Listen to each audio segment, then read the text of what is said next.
Om Namah Shivaya.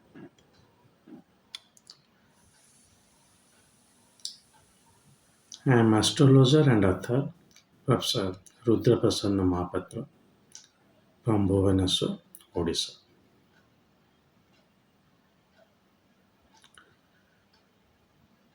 Today, I'll tell you one combination that is stated as uh, separation in marriage, what I am finding from this online medias, not from any research papers or like that, which is actually not true.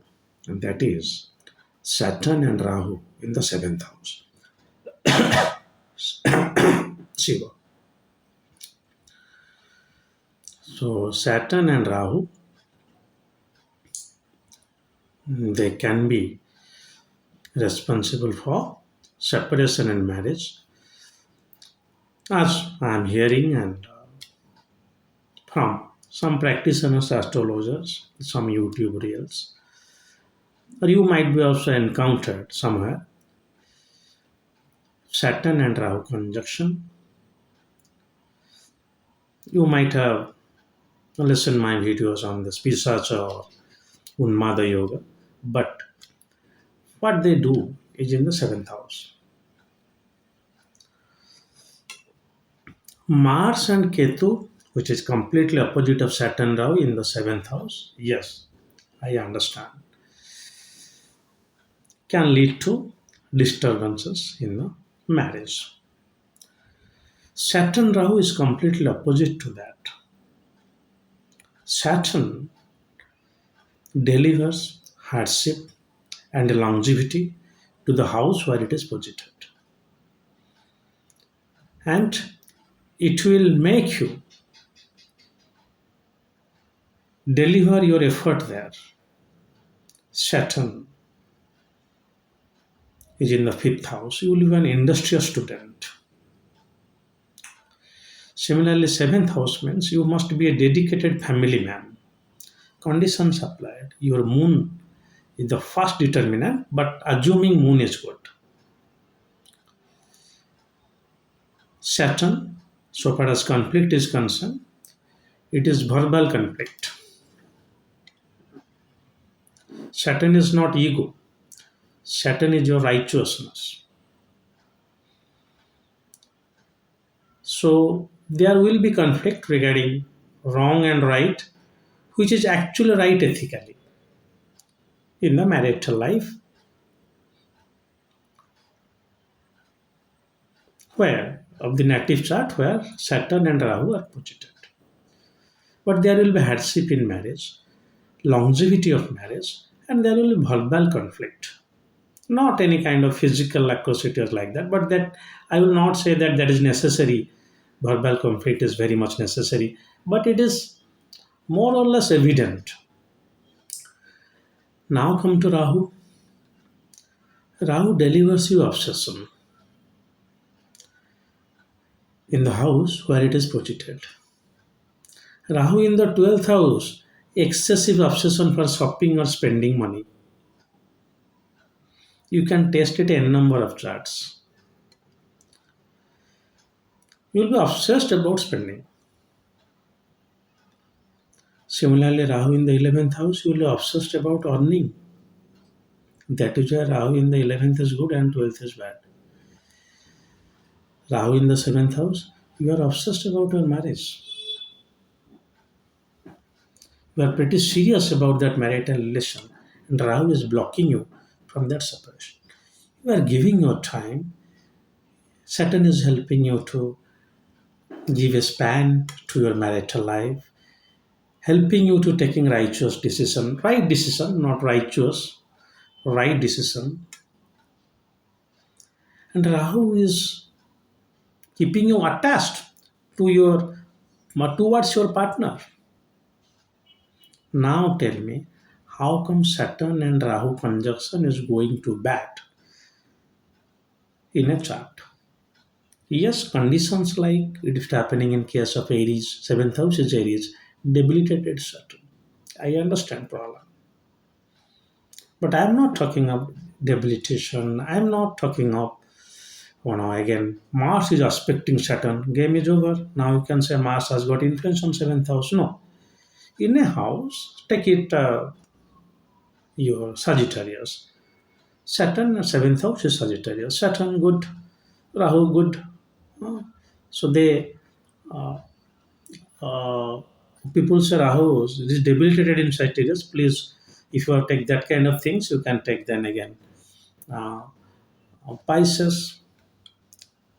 So debilitation and exaltation away. Malefic aspect away. Moon is good. At least Moon is posited in Kendras. That's enough.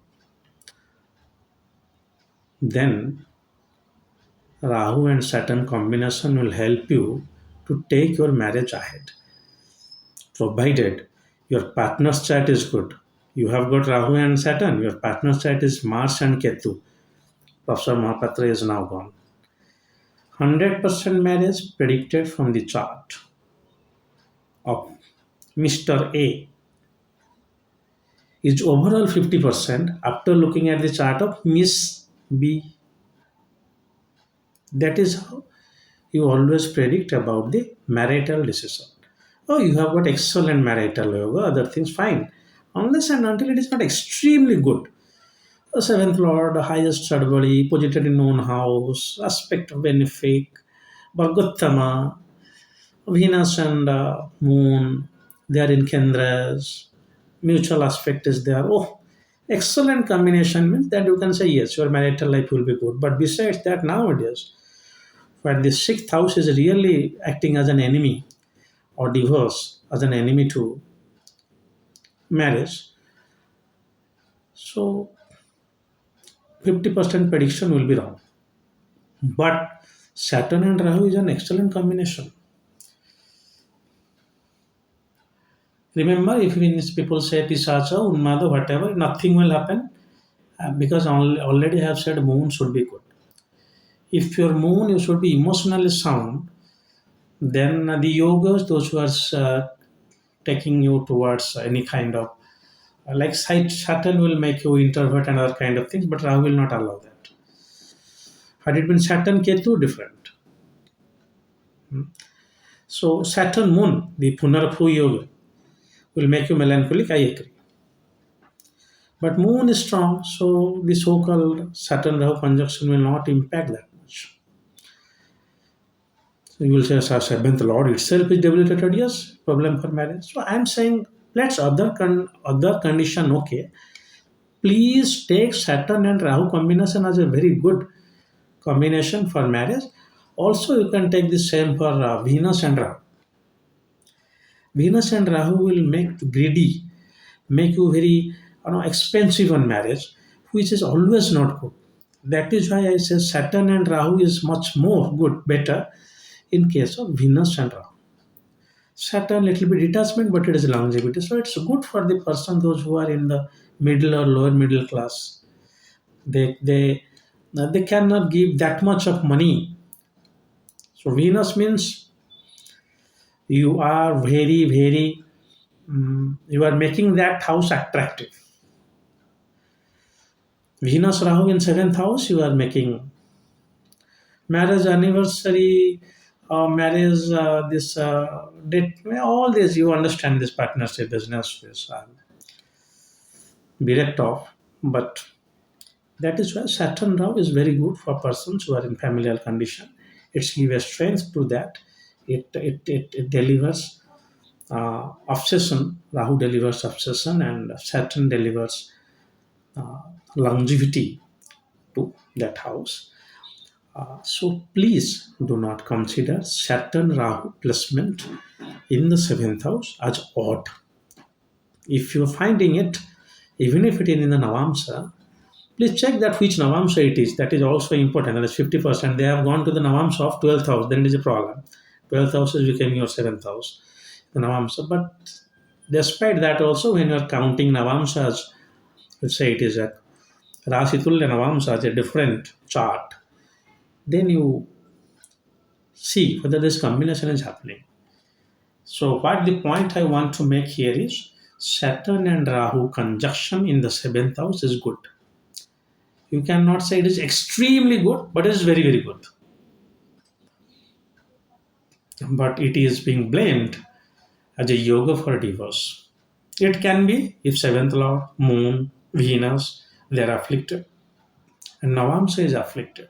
Navamsa need to be afflicted completely. If you see that this yoga in D1 it is good, but Navamsa it is showing not a good Navamsa overall.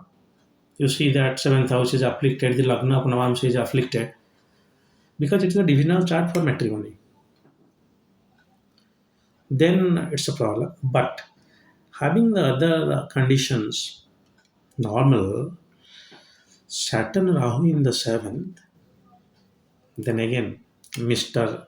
X or Miss Y charts apart is not at all a yoga for separation for marriage.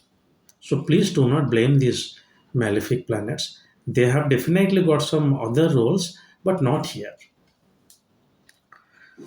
Right. So I hope you understand this. I have been observing even people, those who are visiting me, they are saying, sir, Saturn is in the seventh house, Rahu is in the seventh house, though they are not saying that in conjunction. If Saturn is bad, Rahu is bad. But if Saturn and Rahu conjunct in the seventh house, they're extremely bad. No, not at all. Even as they say that Rahu is the karaka for bed pleasure, then you see that how much you are attracted toward partners. Hmm. So do not blame that, sir, Saturn is black, Rahu is black, my partner will be black.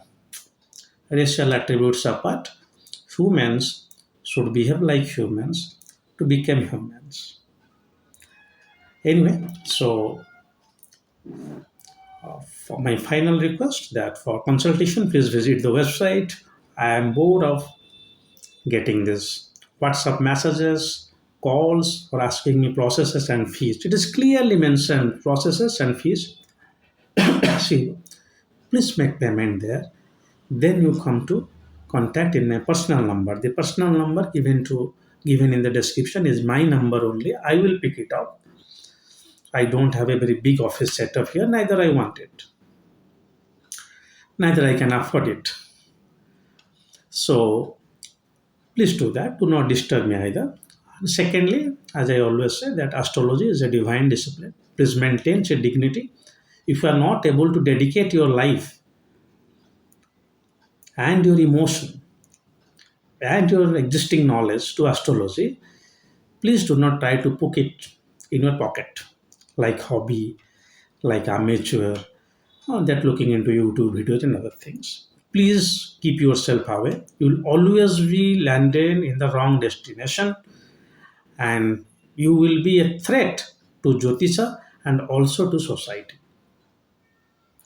Either you know astrology, you do not know. Professor Mahapatra cannot be a doctor by looking at the surgery at. Take my words. Astrology is much more difficult than the so-called conventional sciences. That is why Guru Varkendra is saying it is super science.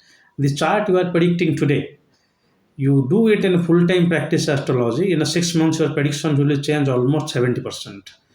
You will know that how much actually you are missing and what injustice you used to do to astrology if you are not doing it on a full-time basis. Well, if you are an astrological full-time student planning to move to astrology, doing astrological research with publications, not you're keeping your research to yourself. Research not published is not research. Very clear. So I have done a lot of research where they said, here, no. Your research may be completely contradicted in the astrological realm. You will only know the validation of your research you published. If you are into that, my videos are meant especially for you. Take the pleasure of my videos and don't hesitate to give your views there. This is all for today. If Lord Mahadeva wants, I'll come up with another new video soon. Till then, God bless you all. Om Namah Shivaya.